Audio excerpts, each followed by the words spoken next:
I know you're a big. I'd like to open this segment by quoting my favorite stand-up joke of all time. Of Richard Lewis? No, of all time. My favorite stand-up comedy joke of all time. Yeah. This is Richard Lewis on David Letterman sometime around 1986. Boxing was going through a time when referees were stopping fights too quickly. Yeah, I remember. Because they were afraid the boxers were going to get hurt. And Richard Lewis says, I don't want these boxers to get hurt, but these refs are stopping these fights way too early now. It's come to the point where a guy gets hit in the face once and a ref goes up to him and says, "Who's Fred Travellina?" I don't know. It's over.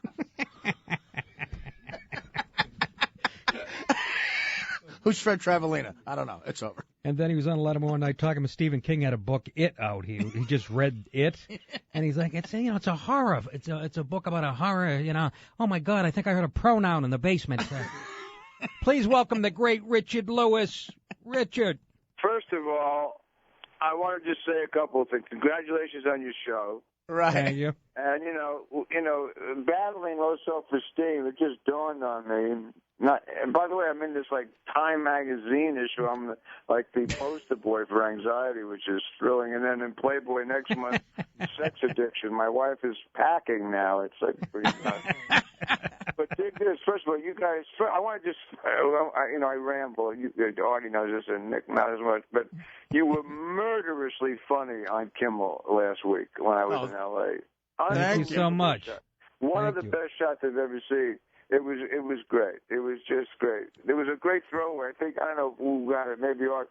Yeah, Kimmel said something, and you went something to the effect we decided to not do the show one night and come out here. It was a big decision to make. It was that kind of, of course it was a great shot, and to do that. But here's the low self-esteem thing.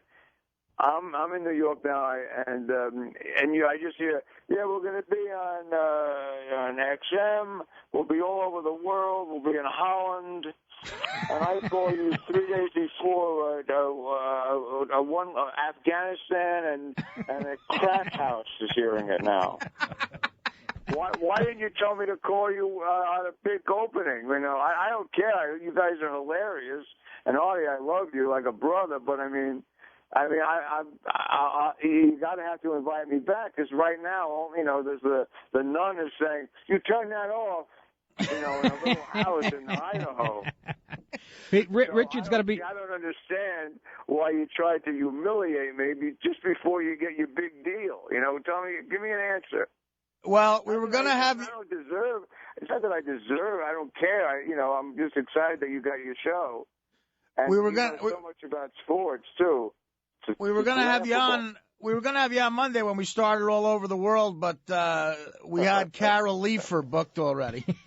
Well, she's all over the world. Elaine Boozler couldn't switch her scheduler. Well, I'm going to call you, I'm gigging in New York. When I come back, you'll call me, and I can call you, and we can have a discussion where, because right now, my wife says the only one who can hear this is me through the wall in the hotel. Well, tell your wife where you're going to be.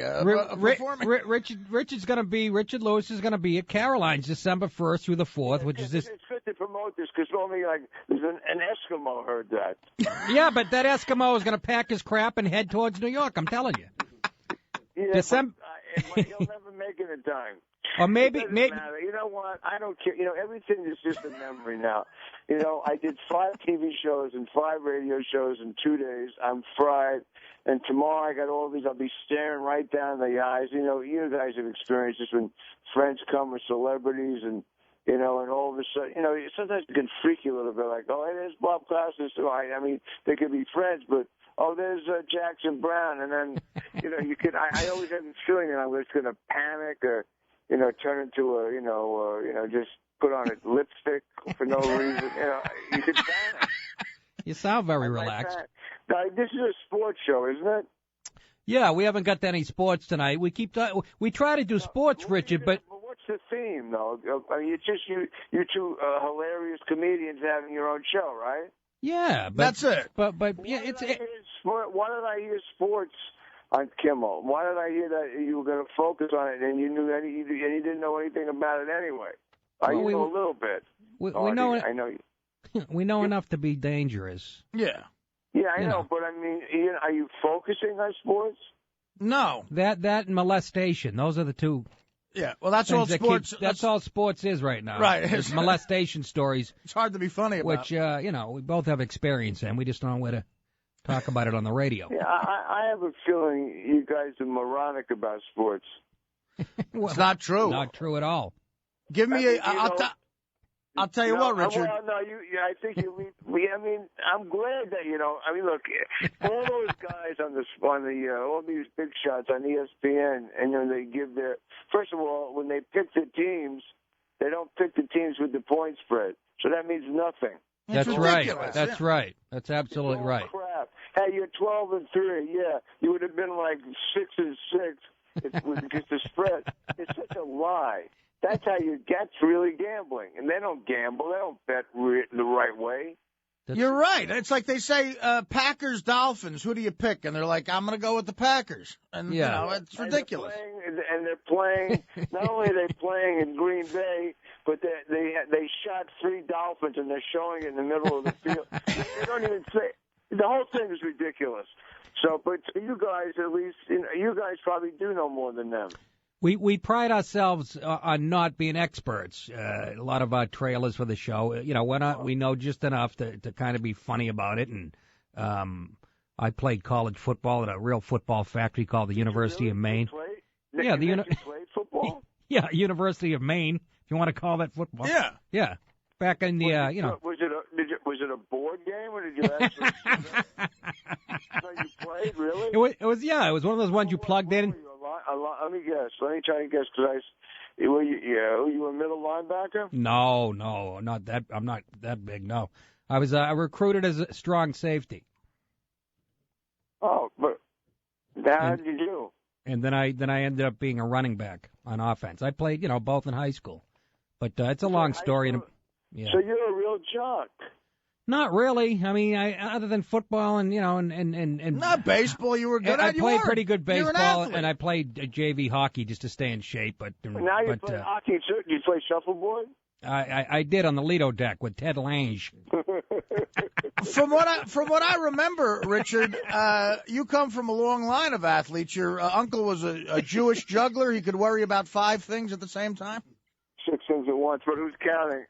It's 6 really things. nice. He corrects the punchline. I feel like I'm in my coffin, and you guys and there's a big poster of me, and you're butchering jokes I wrote 40 years ago. Butchering? How am I butchering? I butchered the Fred Travalena joke. That was perfect. You didn't butcher the first 2. It was a Jewish juggler. He can worry 6 things. But now I have to go on tomorrow night. I'm going to be thinking about stuff I wrote when I was 23 years old. You're trying to sabotage me. No, we're trying to help you out. I saw you on The View, by the way, and you and Hasselbeck had a lot of chemistry. I smell like a sitcom. You and Joy Behar look alike. Well, I have bigger breasts. Now I do. This guy always got hot chicks. Nick would get. I have a torn rotator. Yes. Okay, and I got 2 bad discs. You can't do crap when you work out. You're absolutely. You know what? My body is through. It's you done. are so right. You are so right. Do what? I said you are so right because I've had surgery on both my shoulders, so I know what you're talking about. You can't really do anything. Did you have rotator surgery? Yeah, it was called the Bankart procedure, Rich. But seriously, it was the Bankart procedure, which they.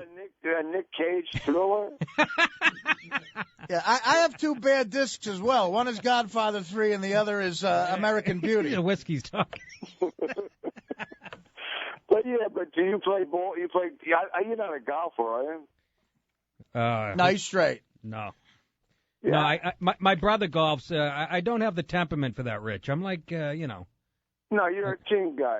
Artie, you would never go near that unless you were doing some movie playing the Ben Hogan story. You'd be perfect for the Ben Hogan story.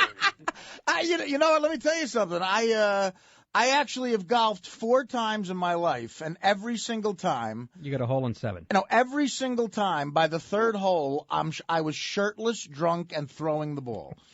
I got kicked out. I was just going to say I was a drunk, but Larry David insisted that I play with him.